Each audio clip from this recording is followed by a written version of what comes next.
Assalamualaikum warahmatullahi wabarakatuh.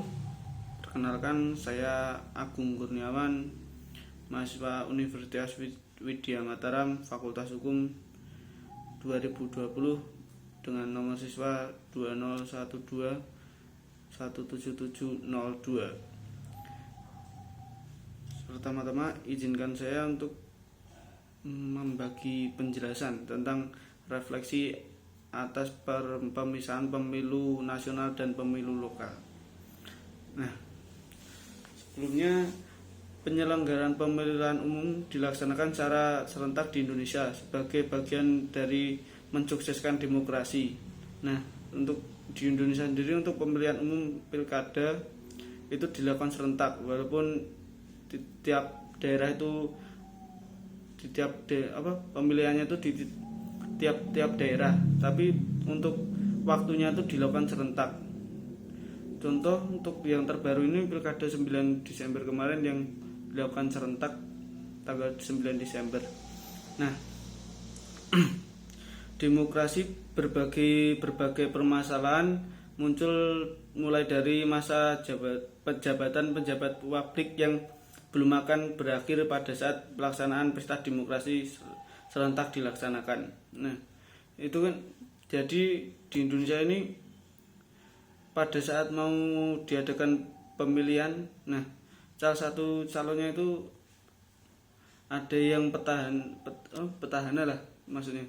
Jadi dia masih menjabat tapi dia juga mencalonkan. Terus menjawab urgensi pemisahan pemilu nasional dan pemilu daerah atau lokal. Dan dalam penyelenggaraan pemilu 5 kota dapat menambah beban kerja dan berpotensi dapat menghilangkan nyawa petugas KPPS. Selain itu bukan hanya masalah manajemen penyelenggaraan, melainkan juga relevansinya dengan sistem pemerintahan dan kemurnian hak pilih. Desain keserentakan yang ada berdampak terhadap tidak optimalnya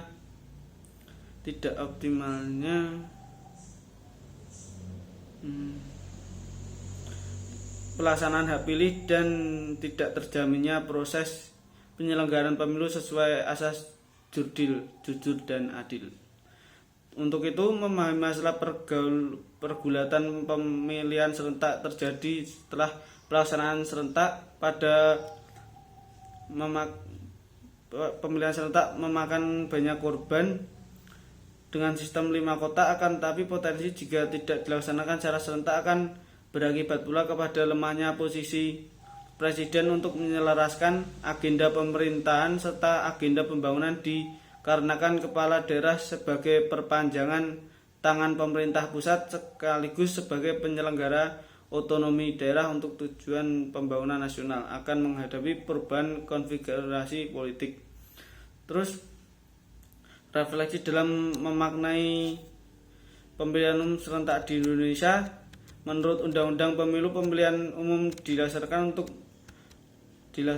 untuk memilih pemimpin negara, daerah ataupun badan legislatif yang ada di pusat maupun di daerah, yang dilaksanakan secara langsung dan terbuka.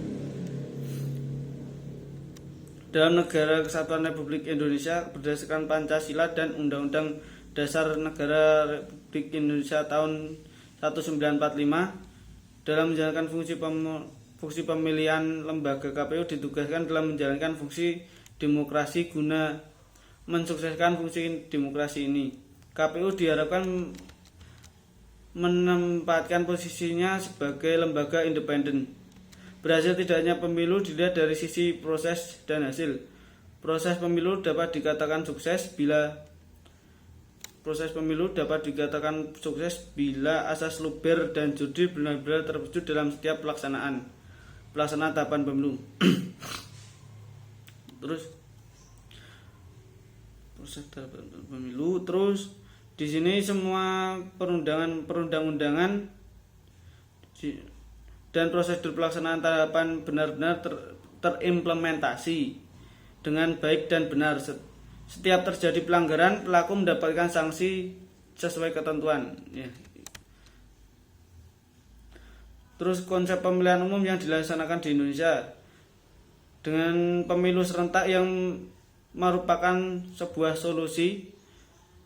Lipat berpendapat bahwa pemilu serentak atau concurrent election merupakan solusi untuk mengatasi divide government. Pemilu serentak adalah pemilu parlemen dan pemilu presiden yang diselenggarakan bersama dalam satu hari H pemilihan. Pemilu demokratis berkaitan dengan tujuan dan cara. Karena demokrasi menjadi tujuan, maka cara menyelenggarakan pemilu juga harus demokratis.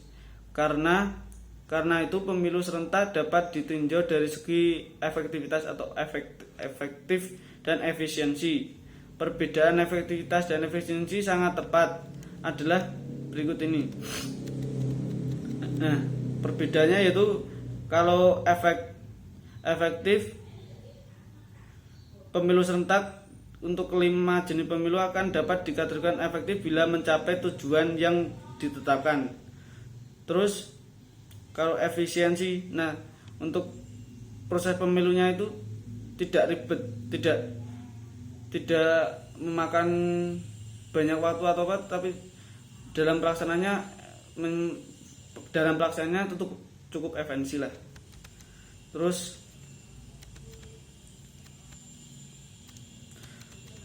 urgensi dilaksanakan pemisahan pemilu nasional dan pemilu daerah belum berakhirnya masa jabatan pejabat yang seperti saya tadi utarakan, yaitu ada pejabat petahana yang masih menjabat sebagai kepala daerah, tapi dia juga mencalonkan untuk pemilu yang akan diadakan. Nah, itu dimana jika dilaksanakan pemilihan serentak serta penyelenggaraan pemilu 5 kotak telah membuat pelaksanaan teknis pemungutan dan penghitungan suara menjadi sangat panjang dan melelahkan yang berpotensi dapat menghilangkan nyawa seperti halnya terjadi di tahun 2019. Nah, itu juga karena jika pemilu serentak itu digelar, kan pemilu 5 kotak itu kan ada beberapa hak pilih kan. Nah, itu untuk petugas KPPS-nya juga kan akan ya capek lah istilahnya, terlalu menguras banyak tenaga sehingga akhirnya drop, terus akan makan korban jiwa.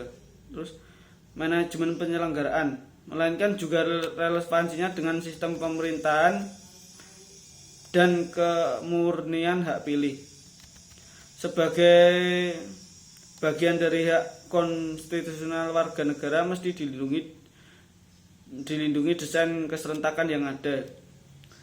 Terus berdampak terhadap tidak optimalnya pelaksanaan hak pilih dan tidak terjaminnya proses penyelenggaraan pemilu sesuai asas jujur dan adil. Penyelenggaraan pemilu serentak seyogyanya dirubah dengan adanya pemisahan pemilu nasional dan lokal ini dikarenakan banyaknya pejabat publik yang masa jabatannya belum berakhir. Selain itu dapat dengan memiliki 5 kotak juga sangat menjadi beban bagi para penyelenggara. Nah, saya rasa cukup demikian paparan saya. Wassalamualaikum warahmatullahi wabarakatuh.